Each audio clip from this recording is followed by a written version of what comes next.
It has been days of the takeover silence, but today the Guardian has gone ahead and thrown in a very huge update about how Sheikh Jassim Al Thani has gone ahead to slip ahead of Sir Jim Ratcliffe into the takeover bid of Man United. Welcome to this channel. Smash the like button, comment and share. If you're already watching us for the very first time, endeavor to subscribe to this channel so as not to miss out on stories that we do upload in here on a daily. Sorry about that.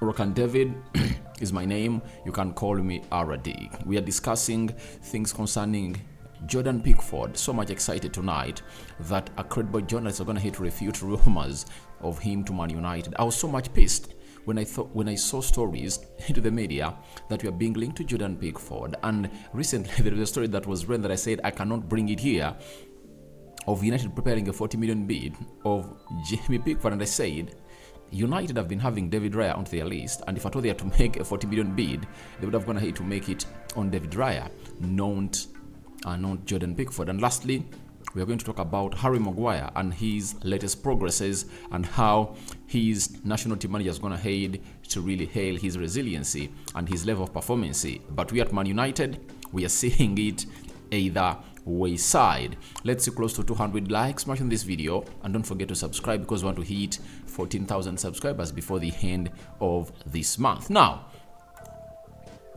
where we stopped last week was the Qataris, or Sheikh Jassim Al Thani and his entourage, were negotiating for exclusivity. That is it, such that they spent close to 1 month doing exclusive negotiations with the Glazers to see to it that they really get themselves ahead of Sir Jim Ratcliffe and take over the club. Now, what is the latest update? The latest update is simple. We've been told by the Guardian that the sense, both publicly and privately, is that Sheikh Jassim bin Al Thani's 9-2 foundation has slipped ahead of Sir Jim's Ineos bid after making a fifth and final offer this month. That is coming in from the Guardian, and they went ahead to let us know that it's understood both parties are still in active and detailed discussions last week, and few behind the scenes are willing to make firm bets. So, as it stands, it is not changed from where we left it. Sheikh Jassim Al Thani leading the race. He is really leading the race after his fifth bid that he put in that has gone ahead to outmatch that of Sir Jim Ratcliffe. But I've always come out here and ranted about this takeover process. But I remember like 2 months back I did a video and I said something that I had to remember today about the takeover situation. You know, sometimes when I'm not in front of camera, I'm always thinking and contemplating about this takeover situation. And guess what crossed my mind? We've been waiting for the departure of the Glazers for over 2 decades. Sorry, close to 2 decades. And finally, God has gone ahead to answer our prayers. The Glazers have gone ahead to admit that they cannot run this club anymore because what is required to run Manchester United is beyond their reach. Now, I've come out with a resolution that, don't you think that we should just trust the process and let it done because it's already sabotaged, you know? It's already abysmal. You know that. It's insanical that they are going to spend close to 80 months selling the club of Man United, and they're not having close to 10 bidders. They're only having 2 bidders. That's it. They're only having 2 bidders. But for me, today I really had to really think twice, thrice, and what crossed my mind was these Glazers are going. That's it. So what we have to do is simple. Let them leave. I really understand that Ten Hag is going to get in like 3 or 4, 5 players, you know, and Marcus Rashford is going to really renew his contract. I think that dilemma is still on David De Gea, but if at all they can get him, Mason Mount, Rabiot, they get him a right-sided centre back and a centre forward. Those 4 are enough for me. That's it, because we'll all understand that the club will be taken over by September.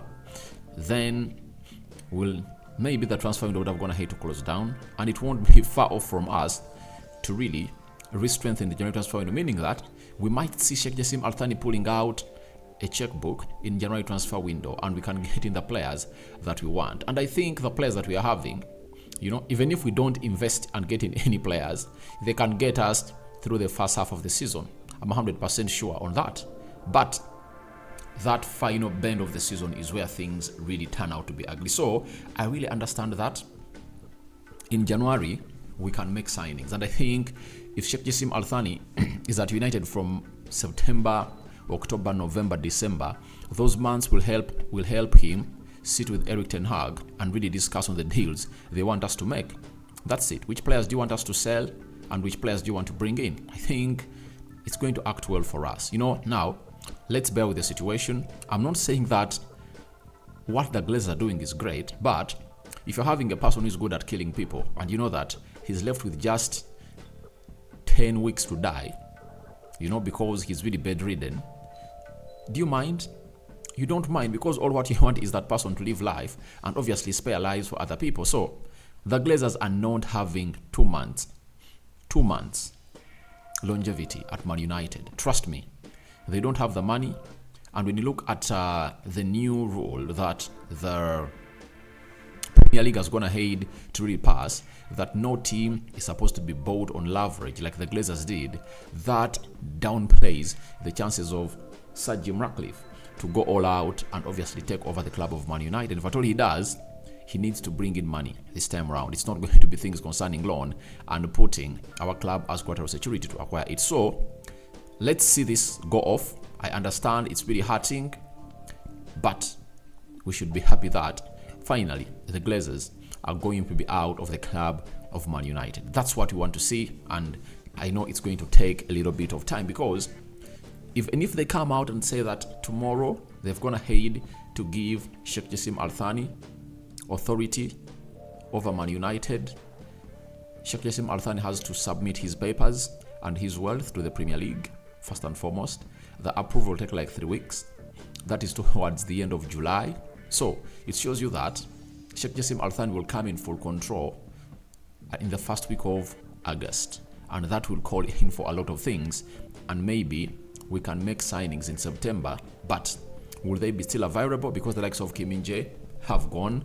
Bayern has gone ahead to register interest in Rasmus Højlund. That's another huge story that developed today. So we understand what the fact this is heading to, and my own positive is that we are heading into the right direction. Let the Glazers take long, let them take short. They can't be part of this club anymore, because they don't have the minerals and resources required to play part into this sort of club. It's really hugely demanding. When you look at the money that the club is demanding, that stadium only wants £2 billion. The Carrington needs like £200 million, to really reorganize and really put in new facilities. Investment in the club to buy players, we need close to £600 million. Those are 3 consecutive seasons us spending £200 million, under Eric Ten Hag. Recruiting the best that we deserve, it's out of their reach. So that's what we've gotten coming in from The Guardian as far as the takeover scenario of United is really concerned. And now here we go to a story that is going to excite me tonight. It's all about Jermaine Pickford, the first choice goalkeeper of England. We've been told by Simon Jones that Jordan Pickford has not received any inquiry from Man United. He's contented at Everton and is happy playing regularly. So that he's happy and he's happy playing regularly.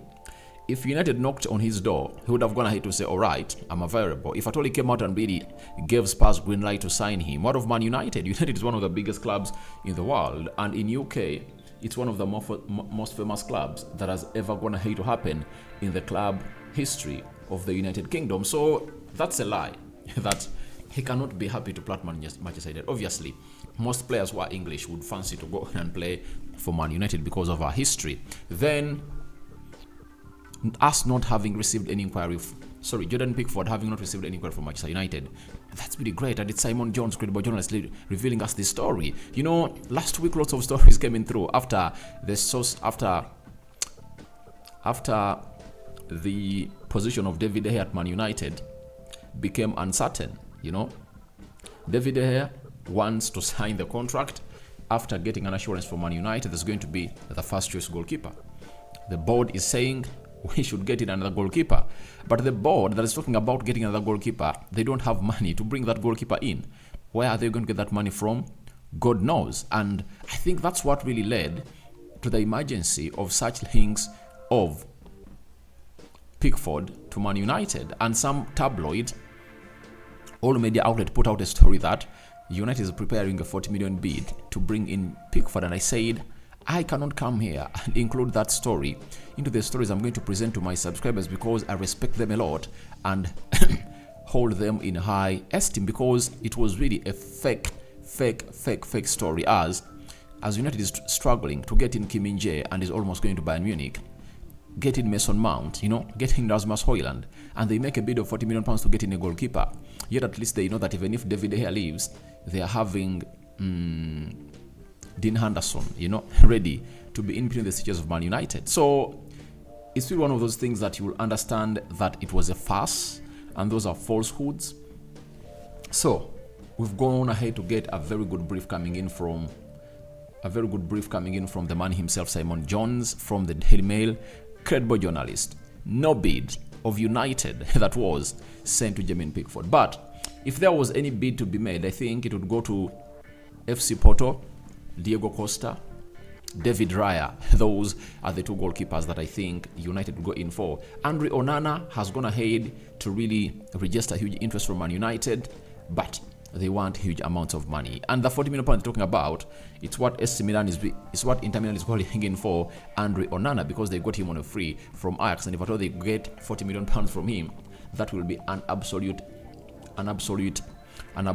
profit for the Inter Milan best team. So let's wait and see how things unfold. But obviously the scenario and the situation of the goalkeeping department at Manchester United is having lots of questions, as the board and Erik ten Hag are divided on to who should be the first choice goalkeeper and whether to really put David De Gea for one more season. But I think as it stands, they don't have money.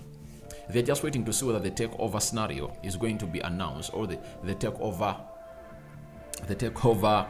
bid is going to be announced before the end of this month. But if it hits 30th June, David De Gea is going to be a free agent, and he'll know that this club doesn't need me because they are not willing to do the needful to keep me here. He had one more year left on his contract. They never triggered it, and they hid in the name of his huge salary that was earning. That was £375,000 a week. They've gone ahead to give Marcus Rashford. So that's it for the goalkeeping department at Man United, and let's sum it up with Harry Maguire. Now, Southgate has gone ahead and really said Harry Maguire has shown great resiliency, and his level of performance with us throughout the season has been very, very good. It's a challenge for him. He's captain of a big club, and he didn't really play, which must have been difficult. Now, it's what we call a diplomatic way of warning Harry Maguire that you are onto the exit. You are onto the exit door of the England national team if at all you don't fight for your starting position at the club of Man United. And trust me, he's not going to find himself playing ball at Man United, as Ten Hag has gone ahead to identify either Disasi or any other central defender to come and really play in his position. And that shows you how much he has gone ahead to drop deep into the pecking order. And as Man United, we found ourselves in a situation of not wanting this calamity return back at the club of Man United. And I think what has gone ahead to really stop the deal of Harry Maguire to really prosper or transpire is simple. They found themselves in a situation that is into the national team and needed concentration. But I think after, he is going to come back, go to holiday, and obviously tell his agents, I need to play in the Euros of 2024 because England look like they're winning every game. They've won their first 3 games, and even today England is winning. So Harry Maguire would love to play in the Euros. Are going to be hosted in Germany. That is next year in 2024. So as it stands, it's all about Harry Maguire finding his spot at Manchester United. Something that is hard to ask for him. It's like looking for a needle in a haystack. That's it. So he is in a situation where he has to decide to let it go and leave Man United. But I really understand doesn't want to go because he's the captain. He knows that we are going to lift more trophies and be more much competitive, and he wants to really to protect his history as a captain of Man United. Something that is good for him but not productive for the team, because that is being selfish. If at all you are unselfish and selfless, you will understand that you are doing more harm than damage to the team of Man United, and you would have been the first person to move out of the team. Ever since the window really opened up, he would be knocking on the door of Erik ten Hag and telling him that please sell me to another club because you are not playing me. But he's not even knocking on the door, and it's Victor Lindelof, who is always not played, who is knocking. Sorry, and it's always Victor Lindelof who's getting more minutes than him, who is pestering Erik ten Hag to go on and retell him I want to leave, and that's why ten Hag has chosen to tell the board to offer him a new deal at Man United. So I understand Harry Maguire's stature, but he needs to get out of this club ASAP if at all is to keep himself into the England national team. That is what we've got for you this evening. I think one more video is left, and it's going to come in through in the next 2-3 hours. So your thoughts on to Sheikh Jassim Al Thani sleeping ahead of Sir Jim Ratcliffe are welcome in the comment section below. Then, what do you make about Erik ten Hag? Not Erik ten Hag. What do you make about Gary Southgate warning Harry Maguire on losing his spot? And lastly, United never contacted Jordan Pickford for his services next season. I sign out for now. See you later, and I cover you all in the precious blood of Jesus Christ. I'm out.